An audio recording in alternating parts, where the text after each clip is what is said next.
जय अहोई मैया की।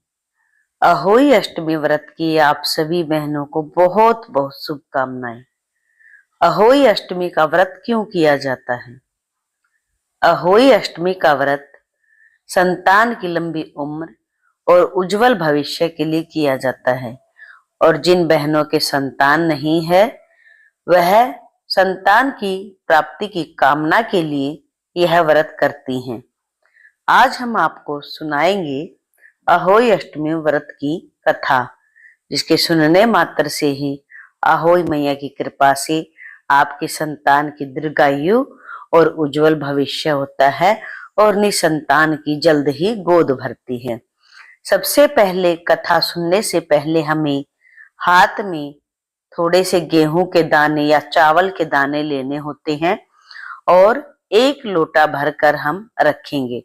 अगर ग्रुप में कहानी सुनते हैं तो सभी के लोटों में हमें एक एक दो दो दाना गेहूं या चावल का डालते जाना है। और कोई आसपास नहीं है, आप अकेले कथा सुन रहे हैं, तो आप कथा सुन के बीच बीच में लोटे के अंदर आप गेहूं या चावल के दाने डालते जाएं। इस तरह से हम आइए अब कथा शुरू करते हैं। बोलो जय होई मैया की। प्राचीन काल में एक साहूकार के 7 लड़के और 7 बहुएं थीं और एक बेटी थी। दीपावली से पहले कार्तिक मास की बड़ी अष्टमी को सातों बहुएं अपनी इकलौती ननद को साथ में लेकर जंगल में खदान से मिट्टी लेने को गई। जहां से वे सब मिट्टी खोद रही थी, वहीं स्याऊ माता यानी सेह की मांद थी। मिट्टी खोदते समय उनकी ननद से एक सेह का बच्चा मर गया। स्याऊ माता ने कहा कि तूने मेरा बच्चा मारकर मुझे निपुत्री कर दिया है, इसीलिए मैं तेरी कोख बांधूंगी। तब वो ननद अपनी सातों भाभियों से बोली कि तुम में से कोई मेरे बदले अपनी कोख बंधवा लो।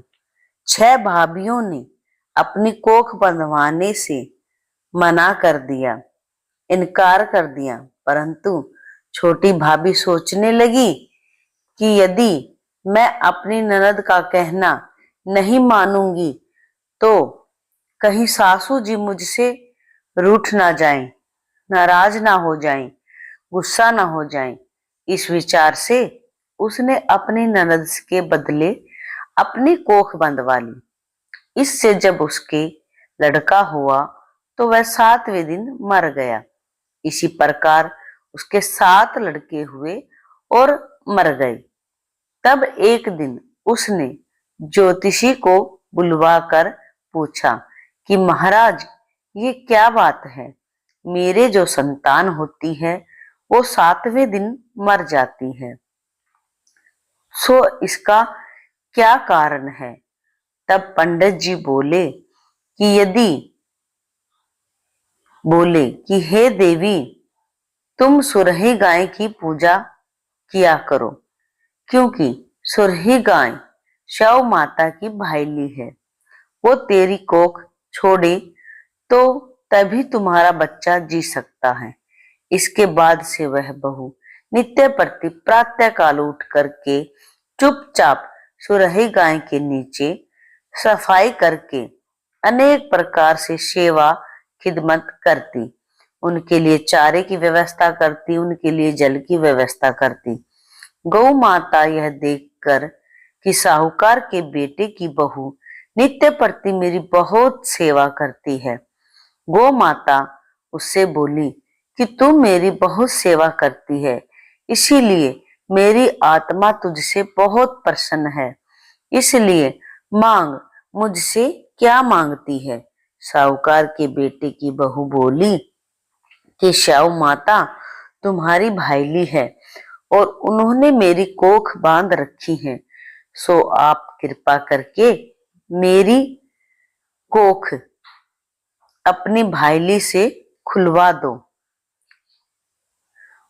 उस दुखियारी की यह बातें सुनकर गौ माता बोली, अच्छा। एक दिन गौ माता उसे साथ ले 7 समुंदर पार अपनी भाईली के पास चल दी। मार्ग में धूप बहुत कड़ी पड़ रही थी, सो वे दोनों एक पेड़ के नीचे छाया में बैठ गई। थोड़ी देर में वहां एक सांप आया और उसी वृक्ष पर गरुड़ पंखनी ने बच्चे दे रखे थे। वो सर्प उन बच्चों को डसने लगा। तब साहूकार की बहू ने उस सर्प को मार कर ढाल के नीचे दबा दिया और उन बच्चों को बचा दिया। थोड़ी देर में गरुड़ पंखनी आई और वहां पर खून पड़ा देखकर साहूकार के बहू के चोंचे मारने लगी। तब वह बहू बोली कि मैंने ही तो तेरे बच्चों की सर्प को मारकर रक्षा की है और तू मेरी ही दुश्मन हो गई। साहूकार की बहू की बात सुन करके गरुड़ पंखनी प्रसन्न होकर बोली, तूने मेरे बच्चों को बचाया है और सांप को मारकर मेरे बच्चों को जीवन दान दिया है, इसीलिए मैं तुझसे बहुत प्रसन्न हूँ। मांग, क्या मांगती है? वह बोली कि हमें 7 समुंदर के पार स्याऊ माता के पास पहुंचा दे। तब गरुड़ पंखनी ने उन दोनों को अपनी पीठ पर बैठाकर लंबी उड़ान भरकर उन्हें 7 समुंदर पार स्याऊ माता के पास पहुंचा दिया। स्याऊ माता अपनी भाईली गौ माता को देखकर बहुत प्रसन्न हुई और बोली कि भाईली आज तो तुम बहुत दिनों में मिली है। फिर बोली कि बहन, मेरे सिर में जुएं बहुत पड़ गई हैं। तब सुरही गऊ बोली कि मेरे साथ मेरी भगतनी आई है, ये तेरी सब जुएं निकाल देगी। आज्ञा पाते ही साहूकारनी ने स्याऊ माता की चुन चुन कर सब जुएं निकाल दी। स्याऊ माता बोली कि तूने आज मुझे बहुत आराम दिया है, बहुत चैन मिला है, इसीलिए मैं तुझसे बहुत प्रसन्न हूँ। सो आज चाहे जो सो मांग ले, मैं तुझे दूंगी। तब साहूकारनी बोली कि वचन दो तो मांगू। स्याऊ माता बोली, अच्छा, वचन दिया और कहा कि यदि मैं अपने वचन से फिरूंगी तो धोबी के कुंड में कंकरी हो जाऊं। तब साहूकार की बहू बोली कि मेरी कोख तुम्हारे पास बंधी पड़ी है, सो कृपा करके खोल दो। उसकी यह बात सुनकर स्याऊ माता बोली कि तूने तो मुझे ठग लिया, मैं तेरी कोख कभी नहीं खोलती, परंतु अब तो खोलनी ही पड़ेगी। जा, तेरे घर तुझे 7 लड़के और उन 7 की 7 बहुएं मिल जाएंगी। तू घर जा करके मेरे 7 उजमन करियो, 7 अहोई बनाकर 7 कढ़ाई कर दीजो। यह सुन जब वह घर लौटी तो वहां 7 बेटे और 7 बहुएं घर बैठे मिले। यह देखकर वह बहुत खुश हुई। तभी उसने 7 अहोई बनाई और 7 उजमन किए तथा 7 ही कढ़ाई करी। दिवाली के दिन उसकी जिठानियां कहने लगी कि जल्दी जल्दी अपनी चौका पूजा कर लो, अन्यथा छोटी बहू बच्चों की याद कर करके रोने धोने लगेगी। थोड़ी देर में उन्होंने अपने बच्चों से कहा कि चाची के घर जाकर के देख के आओ कि आज वो अभी तक रोई क्यों नहीं। बच्चों ने आकर कहा कि चाची अहोई बना रही है और वो तो खूब उजमन कर रही है। यह सुनते ही उनकी जेठानियां दौड़ दौड़ कर उसके घर गई और जाकर कहा कि तूने अपनी कोख कैसे छुड़वाई है। वह बोली कि तुमने तो अपनी कोख बंधवाने से इनकार कर दिया था, पर मैंने अपनी छोटी ननद का ख्याल करके अपनी कोख बंधा ली थी। अब स्याऊ माता ने मुझ पर कृपा करके मेरी कोख खोल दी।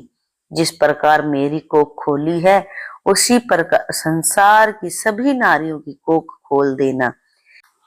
यह कहानी है। सो हे श्याऊ माता, इसे सुनाने वाली तथा हुकारा भरने वालियों ने सब परिवार की नारियों की कोख खोल देना, यही हम सबकी तुमसे विनती है। हे श्याऊ माता, सभी बहनों पर अपनी सदा सदा कृपा बरसाए रखना, सभी बहनों को दीर्घायु संतान देना, निरोगी संतान देना और निसंतान को संतान सुख अवश्य देना। आइए साथ ही सुनते हैं इस कथा के साथ साथ गणेश जी की, विनायक जी की कहानी। इसके बगैर यह व्रत पूर्ण नहीं माना जाता। एक अंधी बुढ़िया थी, उसका एक लड़का और लड़के की बहू थी। वो बहुत गरीब था। वह अंधी बुढ़िया नित्य प्रति गणेश जी की पूजा किया करती थी। गणेश जी साक्षात सन्मुख आकर कहते हैं कि बुढ़िया माई, तू जो चाहे सो मांग ले। बुढ़िया कहती है, मुझे मांगना नहीं आता, सो कैसे और क्या मांगू। तब गणेश जी बोले कि अपने बेटे बहू से पूछकर मांग ले। तब बुढ़िया ने अपने पुत्र और बहू से पूछा कि बेटा बोला धन मांग ले और बहू ने कहा कि नाती मांग ले। तब बुढ़िया ने अपने पुत्र और बहू से पूछा तो बेटा बोला धन मांग ले, बहू ने कहा नाती मांग ले। तब बुढ़िया ने सोचा कि बेटा बहू तो अपने अपने मतलब की बातें कर रहे हैं। उस बुढ़िया ने पड़ोसियों से पूछा। पड़ोसी ने कहा कि बुढ़िया, तेरी थोड़ी सी जिंदगी है, क्यों मांगे धन और तू क्यों मांगे नाती। तू तो केवल अपने नेत्र मांग ले, जिससे तेरी शेष जिंदगी सुख से व्यतीत हो जाए। उस बुढ़िया ने बेटे और बहू तथा पड़ोसी की बात सुनकर घर में जाकर सोचा, जिससे बेटा बहू और मेरा सबका ही भला हो, वह सब भी मांग लूं और अपने मतलब की चीज भी मांग लूं। जब दूसरे दिन श्री गणेश जी आए और बोले, बोल बुढ़िया माई, क्या मांगती है। हमारा वचन है, जो तू मांगेगी सो ही पाएगी। गणेश जी के वचन सुनकर बुढ़िया बोली, हे गणराज, यदि आप मुझ पर प्रसन्न हैं, मेरी पूजा से प्रसन्न है, मेरी सेवा से प्रसन्न है, तो मुझे 9 करोड़ की माया दे, निरोगी काया दे, अमर सुहाग दे, आंखों में प्रकाश दे, नाती दे, पोता दे और समस्त परिवार को सुख दे और अंत में मोक्ष दे। बुढ़िया की बात सुनकर गणेश जी बोले, बुढ़िया माँ, तूने तो मुझे ठग लिया है और कहती है कि मुझे मांगना नहीं आता।